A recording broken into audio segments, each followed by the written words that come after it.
Okay, so today I'm doing a lightning talk and a live demo, which is like going to Vegas and gambling with the last $2 you got, and I already lost one. I don't have a display up here to drive my demos, so this is going to be real interesting.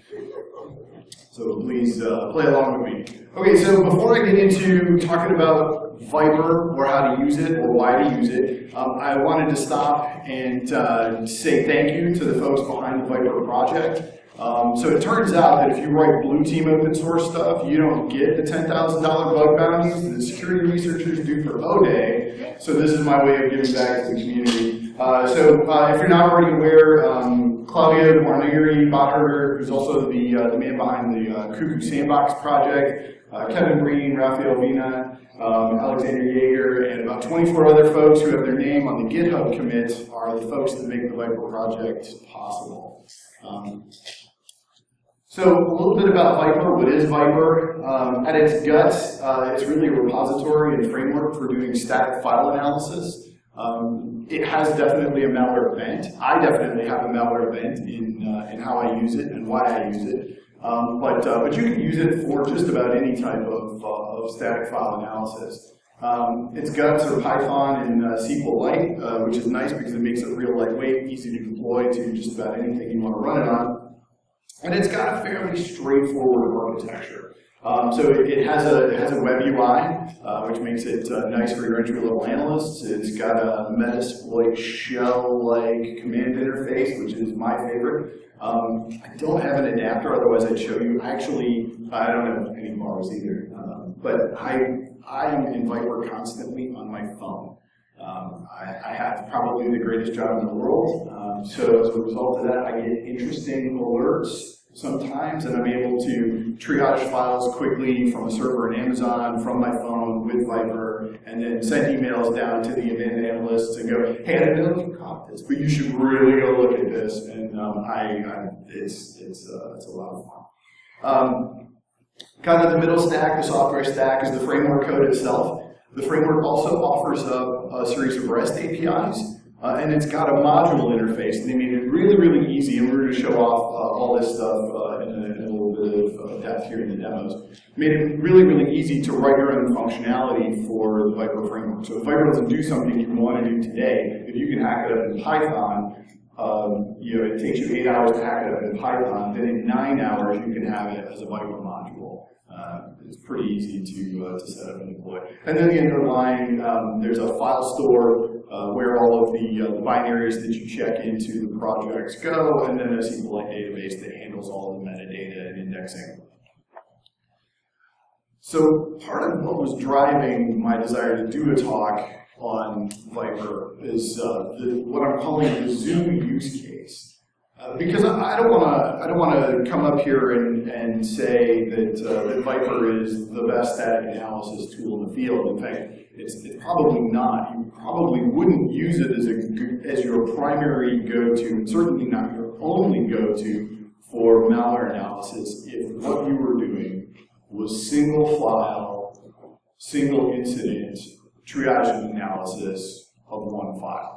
Right? There are lots of individual tools that are better, faster for particular pieces of the puzzle. But what the framework really gives you is the ability to take and build a history of the malware that exists or that you found, either through information sharing and intelligence gathering from other sources, as well as what you find in your own environment.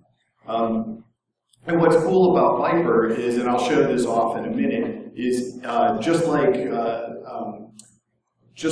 blogs, or is anybody using Confluence or Jira at work? DevOps, all the things, right? You can tag posts, and you can tag people in posts. Well, Viper has a tagging functionality that lets you define what metadata is interesting to you and then assign it to a file, and then go back and search on it, right, like your own interesting indexes. So you might do that by variant, you might do that by when you found it, or you might, like, I'm obsessed with import hashes right now. I'm going to show you the value of that in a minute. So where Viper really has an opportunity to kind of move the ball forward, though, is the ability to analyze, tag artifacts, group them together, and then iterate through those, and then learn. And because you've got them in a repo, if you learn something 6 months from now, you have the ability to build analysis capabilities into Viper and then go back and reiterate over your entire collection. And the reason that I call this the zoo effect is, you ever been to the zoo and seen the animals and you notice the signs where they give, like the Latin, the genus and the species names?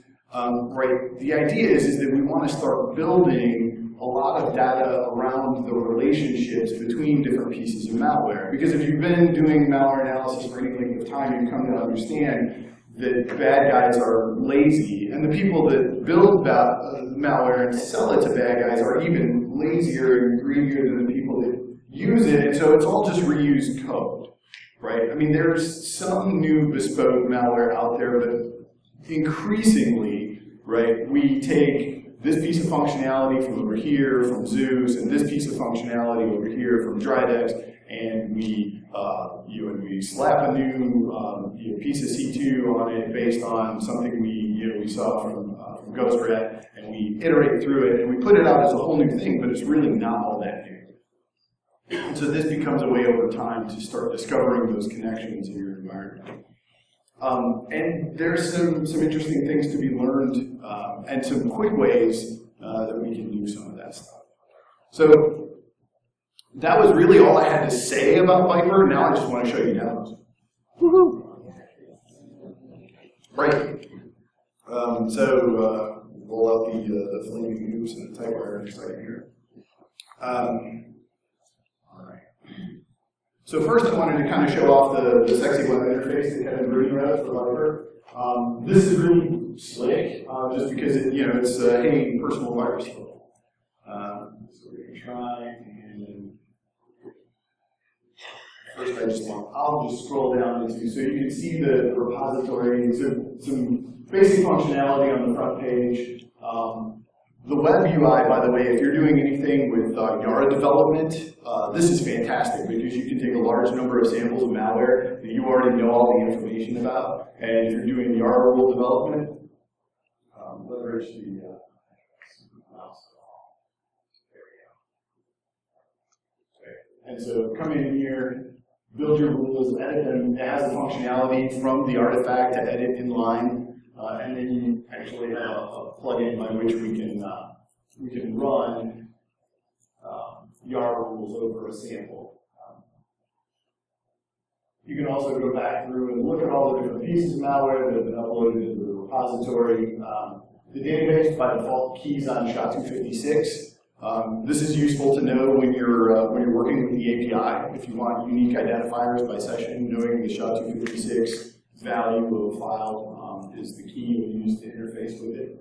I'll show that out in a minute. And over to the right here, you can see some of the tagging that I've done. So these values on the right, these are all import hashes, right? So everybody familiar with PE and hash and how value calculation works for that. We take all of the imports from the PE header to the binary, generate a unique hash. And so this is like it's an MD5 value, but it's not just the MD5 of the file, it's the MD5 of a certain subset of the contents of the PE header. And it's interesting because it gives us some idea of how the file intends to run when it gets there. And so normally you would think, well, this is a packet executable, it's obfuscated, it's not all that unique to things, but I keep seeing this in hash over and over and over again. And what's interesting is if we go through, this is across several different types of variants, right? Some of the stuff is POS related, some of it's NJRAT, some of it's Nanopore, so on and so forth. So, if nothing else, right, that gives us some idea that there's some relationships there, at least to how the binary is getting packed, and that might be really interesting, right? Typically, we look at MD5 values as being somewhat low value, right? In terms of it's trivial to take the exact same raw binary, repack it, get a new MD5 deployed. But so some of these other static values are proving to be a little bit more persistent and reliable for detection. So let's upload a file. Oh, we should know. Or we got some. So now by the way, if you want samples, stop talking. You can trade malware, you can try to get me out. One of the other things that they did, by the way, I love this. This is so culturally appropriate. Everybody, so what's the password to my zip file?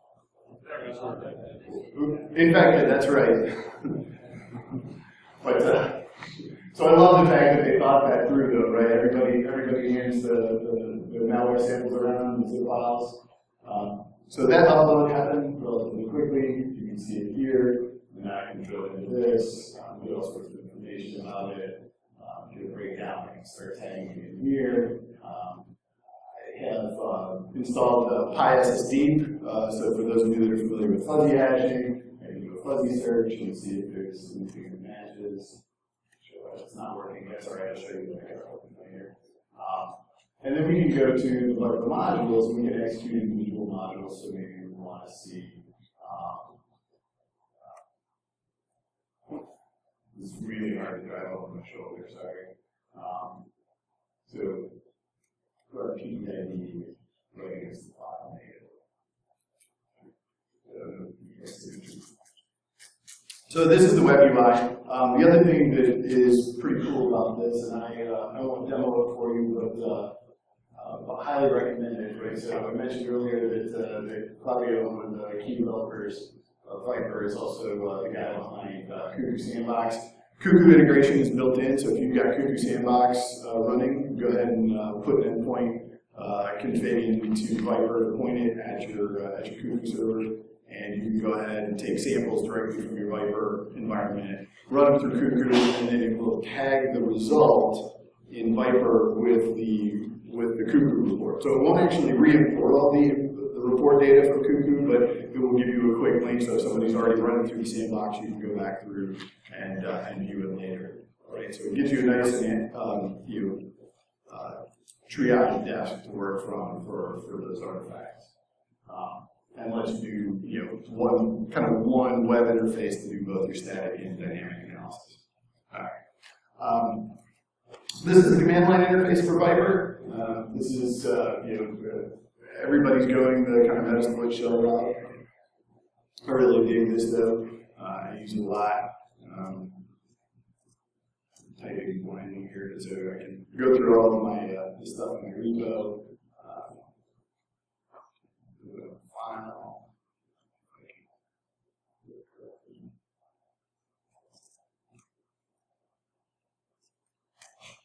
And then I can do interesting things like XOR search.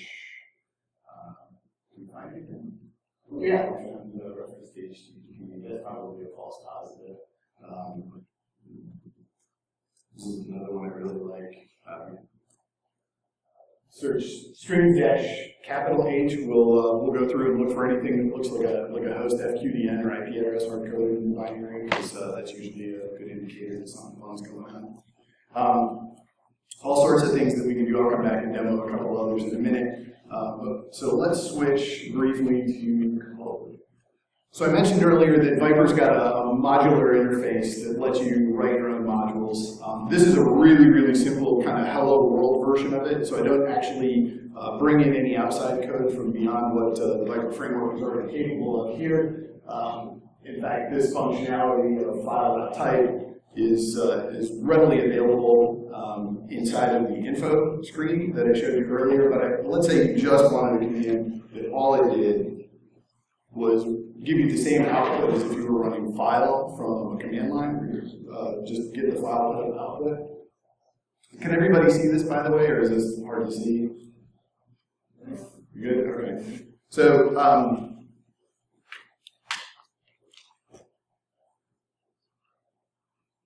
we essentially reference a couple of basic, pieces of the modular framework, right? Column, Viper comment, and core session. Work within the session and declare a module. define the initialization and the run, and that's pretty much it. Instead of using standard print commands from Python, everything goes to a self-log, and you can declare which logging level each piece of output has. So that's a basic use case. This is a little bit more advanced use case. Yes, this is. And so raise your hand if you're familiar with PE Studio. I'm not seeing enough hands go up, by the way. So if you do malware triage, your homework for tonight is to go out and download PE Studio 8.5 is the latest release out. PE Studio has to be the greatest static analysis tool for PE header reading available. Free code, really cool stuff. My big problem is that Viper runs in Python. I could port it to Windows, but I love Linux. So I had to go out and recreate my favorite feature, which is the function blacklist. So, one of the things PE Studio will do is read in all of the import functions. I told you I'm a little obsessed with binary imports. And it actually keeps a blacklist. These blacklists are available in XML files. So you can see, what's that declared? I'm going to walk up to the screen, sorry. So you can see there are a couple lines up where it's calling in my that XML file. That's just taken right out of an unzipped version of PE Studio. And what we're doing is we're taking the file that's in the open session in Viper, and we're just walking the PE headers, iterating through them, and then every time we come across an import, we're just searching for whether or not it exists in the blacklist file. And if it is, then we're just reporting that out. So let me give you an example of how that looks. So we can do PE imports, pretty straightforward. Oh, nice. I'm going to have to choose a better session.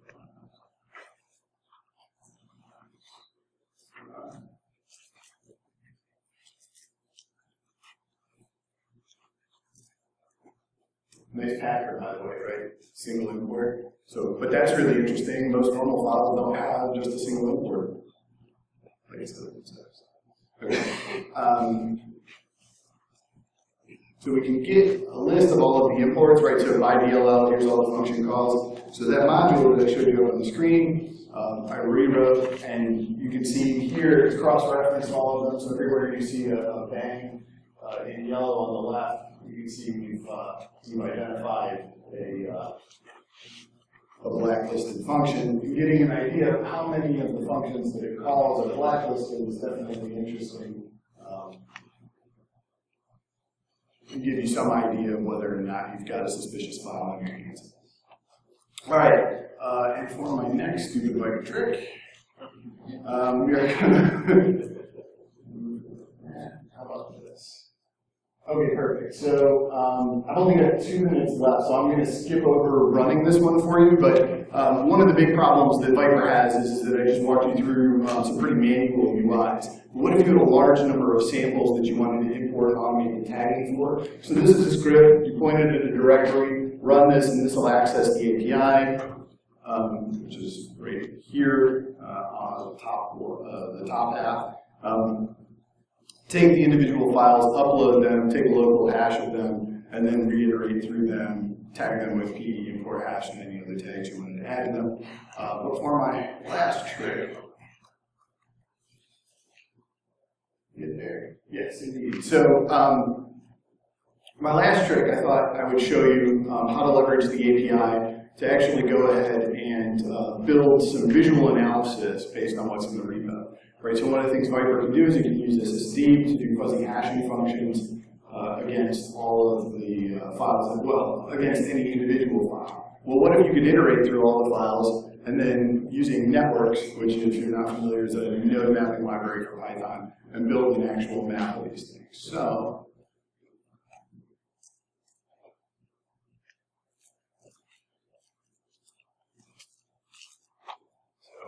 this is fuzzy glow. You can see it just kicked the crap out of the API for a minute here.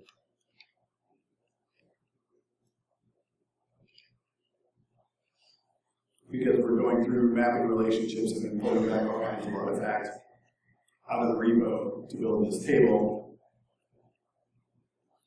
We did.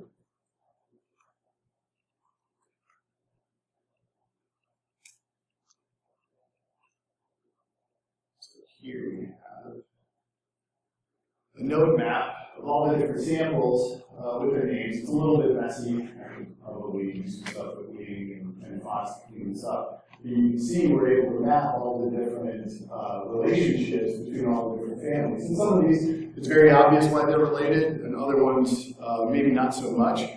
There are definitely some where the lines get longer, meaning the weight is lower, so that there's some relationship, but not necessarily a solid relationship, suggesting that there might be some code reuse going on. So anyway, a quick and dirty way to get an idea of whether or not items in a particular repo are related to each other using, in this case, fuzzy hash. So, all right. Last but not least. So I'm going to open source all this stuff. But this is my dirty ploy to get over 1,000 Twitter followers. I'll be posting this stuff to GitHub on Monday, and the announcement will go out on the Twitter account. If you've got more questions or just want to talk Viper after the fact, this is where you can find me. Do you have a giveaway? Trivia question. Trivia question for a Blue Team handbook? Okay, sure. Can you delay Red? Quick trivia question. Just letting out. What? Okay. All right. So here's a really esoteric one. I named Fuzzy Pillow after another project that's often ripped off in the security community. If you can name either the project or the author of the project, this book is yours. Afterglow? It is. I ripped this off from Afterglow. Rafi Marty.